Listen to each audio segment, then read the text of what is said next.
welcome everyone. I'm Aaron Daphne, the Chief Marketing Officer of the Wise Marketer Group, who's the operator, pardon me, of the Wise Marketer. And I'm very pleased to welcome you to the latest conversation in our 2024 CRMC Webinar Series. Today we'll be talking about Revolutionizing Rewards, the currency of customer loyalty, which is content that's been co-created by Thriftbooks and SheerID for this series. The book industry, I'd say, is a fairly familiar one for the loyalty sector, and we often immediately think of the likes of the Barnes & Noble's Membership Rewards in the US, or Waterstone Plus in the UK, or W.H. Smith's Achievement Rewards in a few countries. I'm here in Canada, so Indigo's Plum program pops up. And with books, they tend to have longevity to them, so they tend to be passed and shared on. And so happy today to talk about the ongoing use of independent used booksellers that we don't often hear about. And so we're going to talk about Thriftbooks today, which is the largest independent used bookseller online in the US. So which is why I'm very excited to have Thriftbooks guests here today and to talk about their successful loyalty rewards program. And of course, it's a very unique rewards and redemption experience. Adding to that conversation is SheerID, who is the market leader in identifying attribute verification. And their platform allows brands essentially to acquire customers with catered offers, mitigate loss prevention, and then also to power their loyalty programs, which is why they're here on this conversation with Thriftbooks today. Real quickly, SheerID verifies hundreds of consumer identity attributes for billions of consumers around the world via more than 200,000 authoritative data sources. This empowers customers with high-value consumer insights while protecting consumer privacy, which is all really to say that they never share or sell verification data. So specifically today, we've got two leading loyalty marketing executives here. First, of course, is Barbara Hagen, who is the Vice President of Sales and Marketing for Thriftbooks. And with her is Bill Schneider, the Vice President of Product Marketing at SheerID. Welcome to you both. Okay. Hi, thanks, Aaron. Great. So just before we get started, let me do a few quick housekeeping things, and then I'll formally introduce the guests in just a second. We do want to keep today's webinar brisk and engaging, obviously. And so the plan is obviously for our presenters to share their perspectives for about 20-25 minutes, and after which we'll do a Q&A for about 10 to 15 minutes. So all in, we're trying to aim for 45 to 50 minutes, roughly, so that we keep you on time. You'll notice that I've muted each of you to manage background noise, but you'll also notice that there is a Q&A icon at the bottom of your screen. And so we ask that you share your questions by using that channel, please. That'd be perfect. I'll keep an eye out for your questions and we'll answer as many as we can at the end. For any questions that we don't get to by chance today, our panelists will take the time, of course, to respond in written form, and we'll include those thoughts with us when we send the link to the webinar version that we'll publish later this week. If not later this week, it certainly will be early the following week. Last but not least, as always, if you've got any follow-up thoughts for our presenters, or you can send them to us at support@thewisemarketer.com, and we will respond as well too. So that all being said, without further ado, let's get to introducing our guests for today. So great. Bill, if you just want to advance slides, we'll go. As I first mentioned, Barbara Hagen is the Vice President of Sales and Marketing of Thriftbooks. She has more than 20 years of experience as a senior marketing executive with an exceptional track record of success at Fortune 100 companies that span retail, CPG, and tech. Her previous roles include executive marketing leadership positions at Target, Microsoft, Best Buy, and Johnson & Johnson's. I like this term that she's used. It's one that is dear to me as well, too. As a data-driven marketer, she leverages her experience to drive profitable sales growth, establish deep customer loyalty, and bring to market innovative strategies for Thriftbooks. Her extensive background has enabled her to successfully deliver continued top-line and bottom-line growth for Thriftbooks as well. This has strengthened the brand overall's market position, and they are well positioned in the industry. Barbara has a degree in marketing and advertising from Syracuse University and 2 master's degrees. The first is an MBA in international marketing from NYU Stern School of Business, and then also from the Stern School, a master's of science in business analytics. I'm here in Canada, in Toronto today. She is located on the west coast of the US and lives in the Seattle area with her husband, 3 kids, and 2 much-loved cats. With her is Bill Schneider, who is someone that's been in the middle of the MarTech ecosystem for over 20 years and helping businesses and consumer brands build personalized experiences across their channels. As I noted earlier, he is currently the Vice President of Product Marketing at SheerID. Actually, one element I didn't mention earlier about SheerID is that it is an identify marketing platform that helps brands build relationships with consumers who are part of a specific communities, like teachers, students, and healthcare workers. And the reason I just tangent a second here is it's because that's an important point to note, as it will lend into our conversation today. A bit more about Bill. Prior to joining SheerID, he held leadership roles at Airship, Aisle 7, and WebTrends. And like Barbara, he's on the West Coast as well, joining us from Portland, Oregon today, where he resides with his wife and 2 kids. So that's our team for now. And so we'll get started with Bill taking the lead. Great. Thanks, Aaron. Hi, everybody. Very excited to have the chance to talk about this topic today about revolutionizing rewards in our current economy and our current ecosystem. Barbara and I have a number of fascinating topics to talk about. The first, we're going to start out and talk about loyalty in today's economy. We have some new research that we want to share with each of you about consumer sentiment in today's economy and how that's impacting buying trends and purchasing patterns. We are going to also talk about this concept of gated exclusive offers and its ability to create emotional connections, particularly in light of the current economy. And then Barbara's going to take it over and talk about her journey at Thriftbooks and what Thriftbooks has been doing to redefine the loyalty program and go into specific details about how they have built up the program, how they've executed that program, and some of the before and after effects from a metrics perspective. And then we'll do a quick wrap up and Q&A. So let's dive in. So let's start out with some of the big view, right, from a consumer perspective and the economy. At SheerID, we poll consumers every year just to get a heartbeat on what they are feeling today in the economy that we find ourselves in right now, right? And we've been, as we all know, in a pretty turbulent economy over the last several years. And there's been some really interesting aspects to our economy currently where we're seeing inflation modulate. It's starting to come down, a good sign. And we wanted to understand how were consumers feeling. And what we found is that there really wasn't much of a change year to year. By and large, consumers are still, for the most part, acting pessimistically. I think this is largely tied to rates having not come down just yet. And so they're taking a conservative approach. And so as we dug into the data and looked at what types of changes they were making or not making, virtually everybody is making some kind of a change. And that the options range from a couple of different buckets. In some cases, they're tightening their budgets. They're getting more conservative about the types of products that they're purchasing. They may be looking for brands that are less expensive than they are typically accustomed to, or they're going without and they're purchasing less products.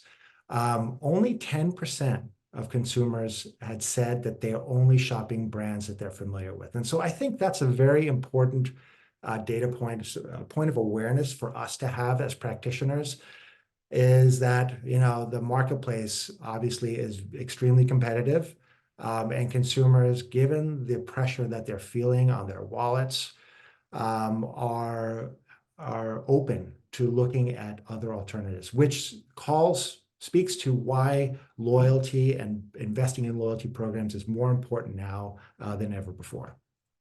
Right? I think the other point here, as we think about the landscape out there, is that the marketplace continues to get more competitive. There are more entrants that come into the market. Consumers are more educated. They are more apt to price shop. There is more media saturation. So as practitioners, the question is, where can we find some solid ground to compete and to really drive sustainable growth?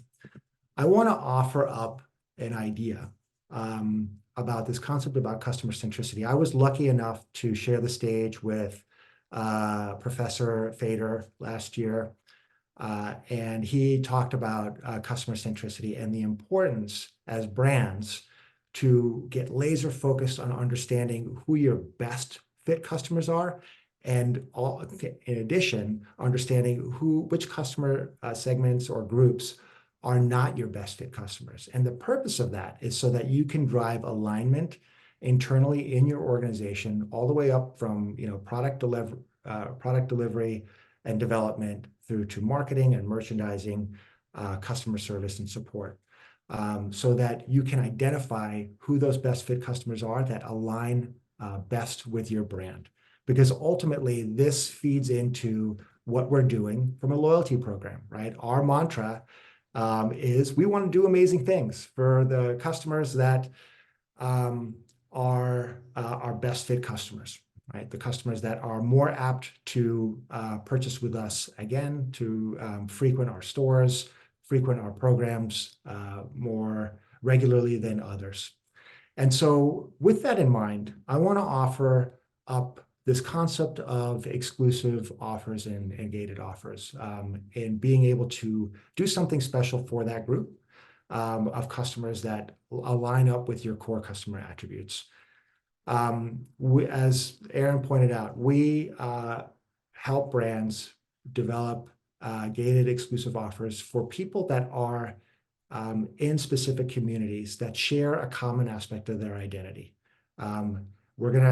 Barbara's going to talk about their teacher program. That's one example, right? Members of the military, nurses, first responders, college students, or all others. And why this is important from a loyalty perspective is that what we have found is that when you create something unique that's exclusive to that group, it creates an emotional connection with the person on the other end that largely are represented in those three attributes that are on the screen, right? They are valued, they feel appreciated, they feel respected. There was also some interesting research that was delivered last year by Forrester Research. They're a market advisory firm. And they found that one of the highest predictors of future loyalty is creating that emotional connection. And the attributes there that are on the screen are the ones that have the strongest power for driving future results. So I want to submit this idea of creating exclusive offers and rewards to these specific communities as a way to drive loyalty. In our research, we have found that 65% of consumers who belong to these identity groups report that they feel more emotionally connected to brands that give them an exclusive offer. And that translates into more loyalty. 70% of consumers who belong to these groups are more loyal to the brands that give them an exclusive offer. So that provides a foundation for us to understand kind of the time that we find ourselves in right now, what brands are looking for generally from a price perspective, that they're very price sensitive, and how you can connect with them by creating these exclusive offers, these exclusive experiences that can be added into a reward program. So now I'm going to hand it over to Barbara, and she's going to talk about her journey at Thriftbooks. So Barbara. Great. Thanks, Bill. So just a little background on Thriftbooks for those of you who are not familiar. We've been around for 20 years. We actually celebrated our 20th anniversary last year. We started back in 2003 as a third-party seller of used books on Amazon. And over the years, we've grown tremendously on our own vertical, Thriftbooks.com. We still sell on some marketplaces, but really our focus and our connection with our customer is around Thriftbooks.com. Today we have over 10 million books in inventory, and we really pride ourselves on our long tail of our selection. Next slide. So used books, if you're thinking about it, it really is a commodity product, right? So there's a lot of sellers out there. It's low cost entry. You can get those used books anywhere. And so as a result, it's a category where our competitors are constantly discounting. We often see, 15, 20, 30% discounts during peak season, and it really becomes a race to the bottom in terms of pricing. Those, in my opinion, are transactional relationships with buyers. That's a place that Thriftbooks actually does not play in. So at Thriftbooks, we really take a different approach. We don't discount. Instead, we lean into something that customers love and value, and that's, as you can see here on the screen, free books. our loyalty program is built around earning points and redeeming points for free books with an unlimited number of free books you can earn in a year. And through this approach, we've really been able to build a more emotional connection with our customers, our book-loving customers. Let me take you through a little bit about what the program looks like. So our first tier is what we call Reader. It's free to join, and you earn points. You get 8 points per dollar, and you can redeem those points at 500 points for a free book valued up to $5.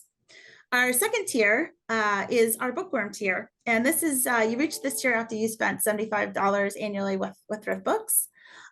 You earn a little bit more points, 9 points per dollar, and your free book credit is valued up to $6. And then our top tier is what we call our literatis. You earn literati status after you spend $150 with Thriftbooks. Every dollar you spend earns 10 points, and your free book credits are valued up to $7. And there's all their benefits that come along the way as well. Birthday rewards, member-only sale promotions, out-of-box, out-of-stock access, things like that. But it's more than just these tiers. Before I move on, I want to just really emphasize that we're really seeking to create communities around these groups. And we do that in a major way in our social channels. We have a private Facebook group where our members are pretty active, especially our literatis. They really enjoy the community, coming together, greeting each other, sharing book recommendations, discussing their latest thrift books haul or the unexpected find that they've had. So it's these tiers are part of the loyalty program, but they're really there to help also foster community with our customers. So moving on, we thought our loyalty program was pretty complete. But as we started to engage with our Reading Rewards members, that's the name of the program, it became clear that there were a number of educators, teachers especially, that were in the program. And they were using those free book credits for rewards for their classroom or their, for their school in general. In fact, we heard overwhelmingly that teachers were using their own money to purchase books for their school and their classroom. So we knew we could do something to help them along the way. So 2 years ago, actually, it's funny, I wrote this blog 2 years ago when we launched the program, Thrift Books for Teachers. You can see the date, it's just almost 2 years to the day. We launched Thrift Books for Teachers, and this program was created specifically for educators. We wanted to be able to understand their needs and develop a value proposition that was really simple for them to understand, but had real value in their lives. And so what Thrift Books for Teacher was about is we gave them instant top tier status. So I spoke earlier about the literati as our top tier. Joining Thrift Books for Teachers, they instantly receive literati status, as well as we gave them everyday benefit of every 5th book is free. So oftentimes teachers are buying classroom sets. So maybe they have to buy 25 copies of The Outsiders for their class to read that year. This way they can buy 20 copies and get 5 for free.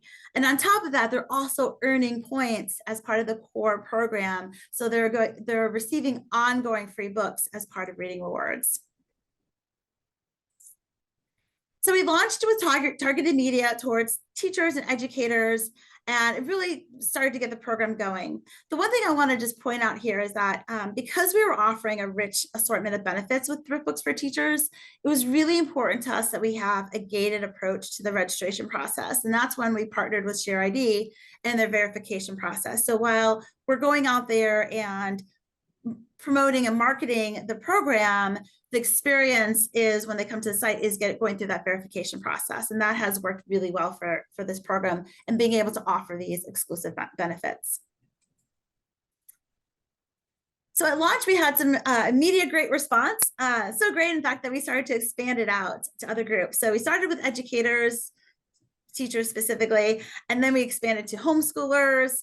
We added librarians and archivists as well into the program. And the results have been really positive. Members love the flexibility of the program. If they have a large number of books they have to purchase, they can use the every 5th book is free part of the program. Or if they're just using it for their own use or smaller uses, they have their literati status and they can earn points and redeem those points for free book credits.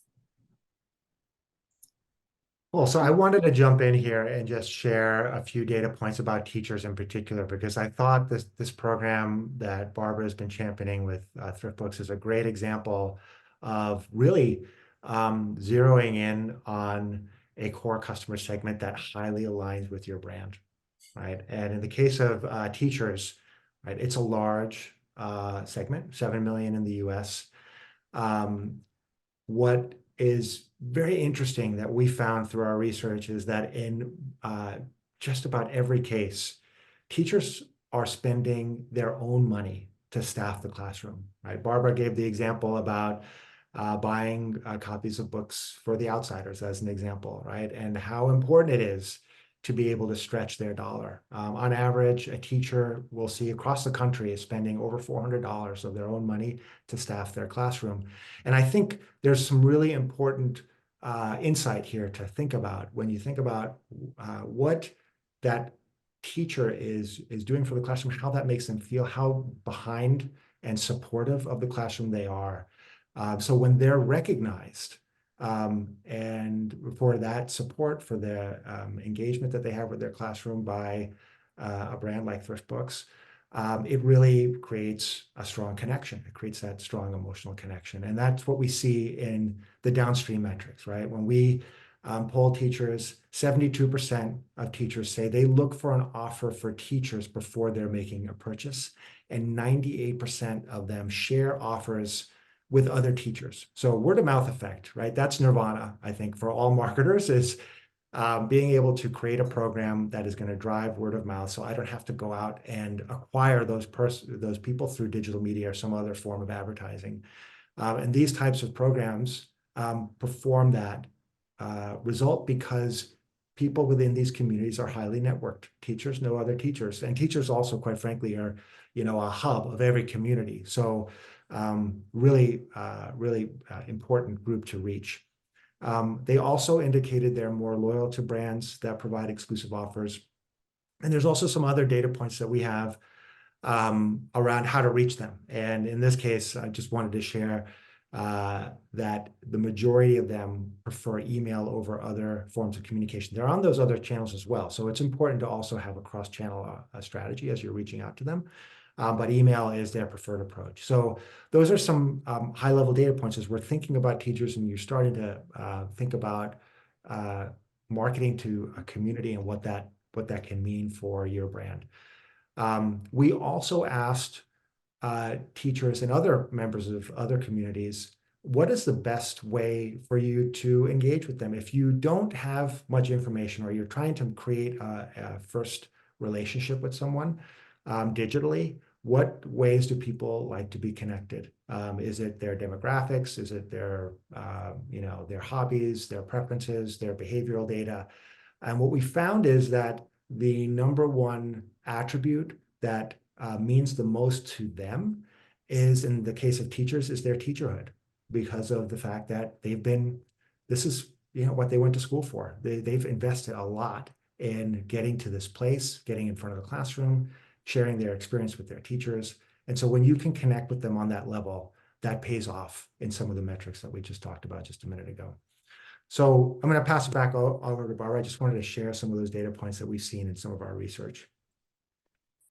One example I wanted to just highlight here, Bill mentioned how much teachers love to share, and we leaned into that here with our teacher community giveaways that we partner with to really support larger scale giveaways of books. So kind of an additive to the program that happens where we are giving away classroom sets of books to teachers.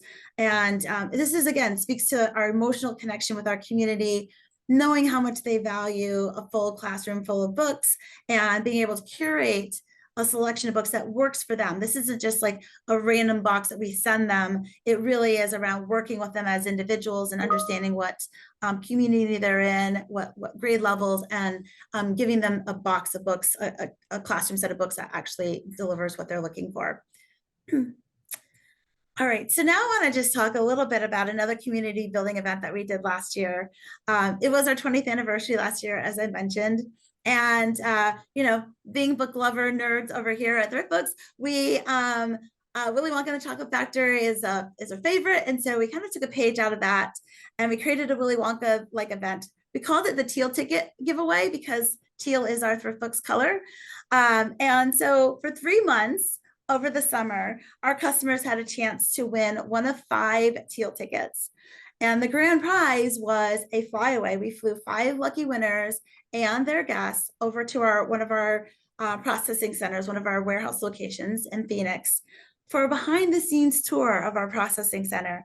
And not only that, but we gave each winner and their guests, the ability to, as we called it, take it home as many books as you can carry. We actually ended up shipping all their books from them because they had hundreds of books in some cases that they were able to pick out and bring home with them. But it was an amazing community event because it offered this kind of connection with a brand that they just don't normally get to experience, to see how everything works behind the scenes. And then what was great about it is they went back home and they were on the social channels and in our community Facebook group and just sharing their experience and talking about what they saw and what books they brought home. And it really was an amazing and engaging event that we were just really happy to host them and see the love of books come to life in person. The other element that we had of our community building event last year as part of our 20th anniversary celebration was something for everyone, which we called this concept we created called mood marks. Now, what is a mood mark? You're probably asking. Well, a mood mark is a bookmark with different moods on them. So we created this term, and we released them one mood a month. So you can see here the 6 different moods that we had. We started actually with romantic in June because June is such a romantic month, and then we kind of unveiled them in different one a month over the next 6 months.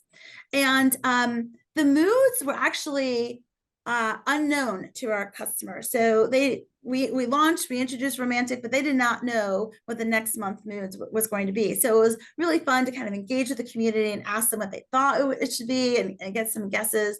But we did have those kind of set ahead of time.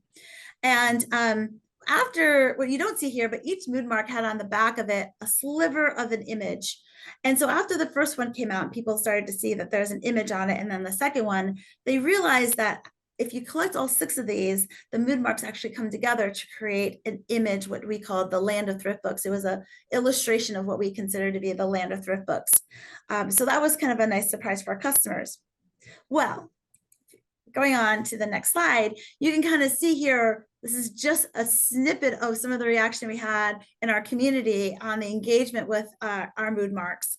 When it became apparent that all of these mood marks started to form an image, the community was just obsessed with collecting all 6 of them. Our social channels were abuzz with chatter. Our Facebook group was overwhelmed with members posting what mood marks they needed, which ones they had available for swapping, DMing each other so they could mail out different mood marks to each other, trading posts in person, swap meets event were even held. It was an element of community experience that was just it just surpassed our every expectation. It was amazing to kind of see it unfold. So a quick mention of some results. So throughout all of these various events, we were able to, and with our teacher community, really see some what we call page turning revenue gains. It came through personalized recommendations. We were able to optimize our email content. We saw an increase in AOV and our overall customer value. Very, very strong metrics. But more than just revenue, we also had some gains that move beyond just the traditional revenue area. So I mentioned earlier that we aspire to be more than transactional with our members. It is really our goal to have that emotional connection with customers. And so it's really important for us that we measure these non-revenue metrics just as well. And we saw really strong gains in this space from our membership as well. So really great stuff across the board. And then finally, we wrapped up last year with our Cyber Monday promotion. That kind of was a culmination of the mood marks with this land of thrift books giveaway. So you can see here the poster, which if you had all the 6 mood marks, put them together in a certain order, and it created this land of thrift books. And so this was a surprise and delight for our community members, where we were able to offer them this poster free with a certain spend level, and kind of really bucked the trend for Cyber Monday. So Cyber Monday, usually people are giving deep discounts and dollars off. And this was a Cyber Monday promotion that had no discount. There was no coupon code. And we actually had a very significant AOV stretch, and it performed incredibly well. And I think it was just, you know, the 6 months in the making, all the buzz and community building leading up to this, and really resonated with our community members. It was incredible. Cool. Yeah, hats off to you guys on putting this program together. I think just the results are amazing. I love, you know, how you talk about taking it beyond just transactional and doing something that really resonates with the customer at an emotional level, and supports them for, you know, who they are and what they're really aspiring to do. Oh, you still have some more things to share. That's great. Yeah, well, just to reiterate that point, I mean, we definitely saw that emotional connection come through in our Trustpilot reviews. You know, again, just keep in mind, we're selling books. This is a commodity product, and people are being passionate and talking about how much they love thrift books, to the tune of, you know, over, I think we're close to 2 million reviews in Trustpilot with an excellent rating. So this brand love is another way that we evaluate kind of our emotional connection with our customers and our community with our loyalty program. And that was something we definitely saw here as well. I'll turn it back to you now, Bill. All right, thanks, Barbara. Oh, we still have this last piece. Oh, that's right. So one thing I just want to just end with is the fact that really we focus on relevance, having relevance with our community, with our members, and connecting with them in a way that is at a higher order, higher level, and that emotional connection. If we do that first, the revenue will follow. So understand your community, be relevant to their needs, help solve their pain points, and go beyond transactions. And so seeking that higher order emotional connection on all our trust points and all our touch points really, I think, helps the revenue then fall into line. Yeah, great points. Thanks, Barbara. Yeah, so wrapping it up here, right? As we think about, you know, having a meaningful connection with customers that translates into dollars, because that's ultimately what we're all here to do, but really looking at it beyond just beyond the transactional side of things, trying to create that connection with somebody, and doing something that's exclusive and unique. And I think, Barbara, you did such a great job kind of illustrating and communicating how you've taken the Thriftbooks program from where it was, and where the industry was, which is primarily around discounts, to talk more about experiences and value that they're getting that aligns with who they are and what they're looking for. And we see these types of programs that speak to members of a community like teachers time and time again perform better than those that don't, right? Teachers respond that they're looking to make purchases from brands that recognize them, that reward them, that appreciate and value them. And so the takeaway there is, as you're looking at your loyalty program, and you're looking at the data that you can use to refine and target your customers, Barbara talked about, you know, creating relevance. Think about communities. Communities are a great way to reach somebody on a level that highly aligns up with how they see themselves and what they value. And when you can speak to them at that level, that translates into you know, deeper connections, which has the transactional benefits that we're looking for. I also wanted to highlight that we have a resource center up on SheerID.com. If you're interested in learning more about marketing to teachers, we have this piece and many others on best practices to reach teachers. You know, what offer strategy should you use? What channels are they frequenting? You know, what messaging resonates best with them? We capture this all in these pieces, and we do this for hundreds of communities. So if you're looking at, if you're trying to line up with communities that are in the Gen Z population, like college students or young adults, that can be an approach. If you're looking to reach other professions like nurses, healthcare workers, first responders, that's another angle, or members of the military. That is a very frequent and common program. And it's really limitless. We actually just kicked off a program with Samsung that is recognizing and rewarding people that are new immigrants into Canada, where they're giving them a benefit for people to come into the country. And I think that's just a great example of a brand being there for somebody in that time when that is a really key life event for them, and creating that brand connection, right? So think about marketing to these types of communities with that idea in mind. So bringing it all together before we move into the Q&A, the highlights, the themes here, customer centricity, right? Getting very clear on who your best fit customers are, and also who your worst fit customers are, so that you can target your efforts on the customer segments that are the most likely to drive growth for you. And this is, as Peter Fader talks about, a positive flywheel motion, right? A positive feedback loop. When you're highly focused on who those best fit customers are and you're providing services and products for them, that just feeds on itself. Then, as you're doing so, you have this opportunity to create those deeper emotional connections. That is the key to loyalty. As we're seeing from a lot of research that's coming out right now, that it's more than just points, or more than just discounting per se. It's creating a connection with somebody on the other end that recognizes what they need and who they are. And gated offers are a great way to do that. As we've seen, behavioral data has value, but it's limited, right? It just talks about what they've done recently. Even attitudes are tricky. But when you are able to resonate with somebody based off of who they are and what they're looking for, you have that opportunity to create a deeper emotional connection. And in our experience, as we've seen, in the example that Barbara just shared with Thriftbooks, gated offers to these communities are a very demonstrative program that show that you care. So with that, thank you for listening and participating, Aaron. So now we'll turn it over to you and see what kind of questions we have from the audience.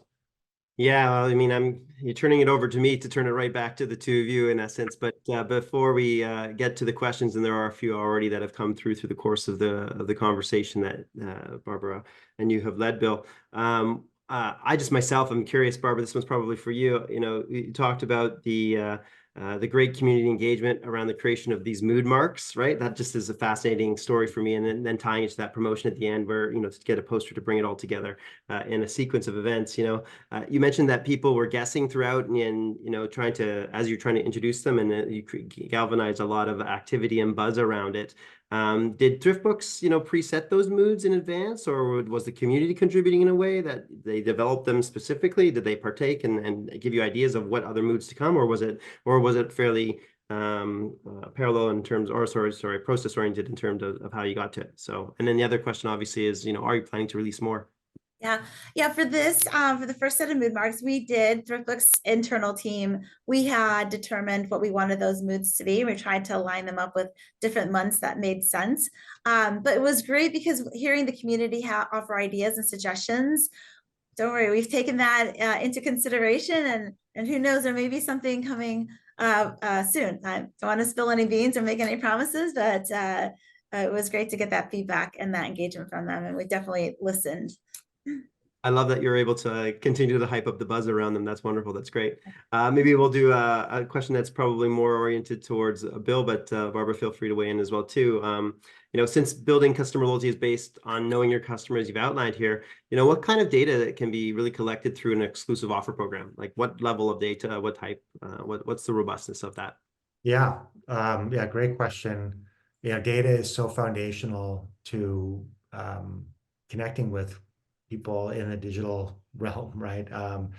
And we have this big movement right now that is so necessary with collecting more first-party data about our customers so that we can be more contextual and relevant to them. Exclusive offers is a great way to do so because you're providing something of value to the person on the other end in exchange for learning a little bit about who they are, right? So through the verification process, we ask someone a few pieces of common information that they have on their fingertips that we can then do a lookup through our authoritative data source to verify that there's an active record. And those things are like first name, last name, you know, if they're a teacher, the schools that they're teaching at, you know, their email address so that we can contact them. And that all gets passed on to the brand to create that connection. And we have, we know through our work that data in and of itself it can be a challenge to operationalize it. So we've actually just announced what we're calling data connectors that connect with 400 solutions in a MarTech stack. That can be your CDP, it can be a reporting system, a BI tool, it could be an action system like an email marketing solution, so that you can connect with customers in real time without any delay. So that's what's available. Yeah. Very, very interesting. Good. We've got another question here that's coming back to actually a couple questions around teachers specifically. So building off of that, Barbara, does the program specifically allow for members like teachers in particular to pool their free books rewards or share with other members? So at this point in time, it's not does not allow for that, but we're always evaluating new benefits and options we can provide for our very special teacher program. Perfect. Okay, and continue on that. It's a kind of a similar but different type question. Someone's asking specifically about for you as you started to identify teachers as a group to build the second level of the program out. You know, what were some of the identifiers or triggers that you know led you to realizing this was an opportunity for you beyond just the initial reader focused program that you launched? Yeah, I mean, we started to see some trends emerge from our basic loyalty program of the teacher segment in there, or just even seeing teachers talk about how much they love the loyalty program in social or posts as they talk to our customer service reps. And so we really started to see that there was a greater need here. And then actually some of the data that Bill had shared, you know, you just hear that teachers are using their money for things for the classroom. And so we're just like, we have to be able to do something that can help make those dollars go further. And so it really was a combination of understanding who's in our core loyalty program, looking at kind of the research and, you know, social listening and really putting those things together and developing a program for them. Very cool. And then of course, SheerID coming in to help find the right populace for them. Exactly. That makes sense. Very good. A couple more questions here. Clearly the program was galvanized, pardon me, through strong word of mouth marketing. And you shared a number of key success measures, but are you able to measure the advocacy at a member level and link it to revenue benefits at this point? Yeah, so we're able to see that as well. You know, teachers, as Bill mentioned, love to share. And you know, word of mouth is a big space, and so our referral program that we have also is a great place for our teachers to kind of lean in and also refer not just thrift books but also refer thrift books for teachers, and we're able to kind of get and see more granular data behind that. Great. Yeah, and I'll just also offer here that we are working on making this easier with our solution so that a teacher that verifies for an offer can pass that along digitally to others within their network, and you know, create some incentives around that. So that's coming soon. And you know, along with that, we'll have a better ability to measure that pass along effect. You know, word of mouth, that's one of the challenges with word of mouth is in general, like any type of network-based engagement. So you know, I'm really excited personally to see the impact that these offers have and that we can map digitally so we can get some reporting on it. Yeah, that's a pretty cool feature if you think about it just in terms of the nature of how you bring together the verification process. You know, that trusted advisor is always talked about in the past when I refer you to my accountant type thing. This is kind of the similar aspect in terms of teacher referring to other teachers. It's coming, you know, from my word as a teacher that this is a good resource. And then for you at SheerID, being able to say, hey, this person is, you know, doing a lot of sharing. They have a good connected network. The higher likelihood for the people that they're passing this on to or to be teachers is stronger than say someone that's, you know, not that you're not tracking. Oh, that's very interesting. Very good. Yeah. I think we've got one last question here, which is around the Cyber Monday campaign, actually. So first of all, compliment, great job cutting through the clutter of the Cyber Monday campaign, or sorry, great job cutting through the clutter with the Cyber Monday campaign. My apologies. Real quick question. Why do you think this works so well in a crowded campaign time of year? Like that's a tough market to crash through. What was the call to action that really won for you? Yeah, it was a tough one. I think there is a combination of things like the fact that it was a differentiated type of offer and it kind of distinguished itself from all of the other kind of just discounted offers. But I also think we had built an emotional connection with our customers in the months leading up to it. So, Right. would it have been as successful if we just came out that day with that offer? Probably not. I think the equity that we built in the 6 months prior to that, and that again, that emotional connection with customers, it really was kind of the payoff with that Cyber Monday promotion. So I think it was a combination of those elements that helped drive its success. I love that as a comment, just in general for us at the Wise Marketer, even like we always or when we talk about B2B marketing and you're talking about B2C marketing here, is the connection of not just a one spot in time moment, but piecing together different assets to create an emotional tie or connectedness that then links you to something that expands across multiple touch points as opposed to just relying and putting all your eggs in one basket, so to speak, on one particular campaign. So I like that strategy. Well done. Kudos to you guys. Good. I mean, that's all the questions we have, and we're right spot on time, which is great. We've got it's about 10 to 1, so we'll let people get back into their day here on this Wednesday. But Barbara and Bill, thank you so much for your time. Really great conversation. Fascinating to me for in a category in loyalty that where books have been long tried and true, known for their loyalty programs. This is really great to see something new, and in a way that is about the longevity of books because they need to go on and be passed on and on. So this is wonderful to see. So congratulations and kudos. Really appreciate your time today. Thanks, Aaron. Thank you. Thanks, everyone. Thank you, everyone, as well, for those of you who attended and stayed through. A good amount of people signing in for this conversation today.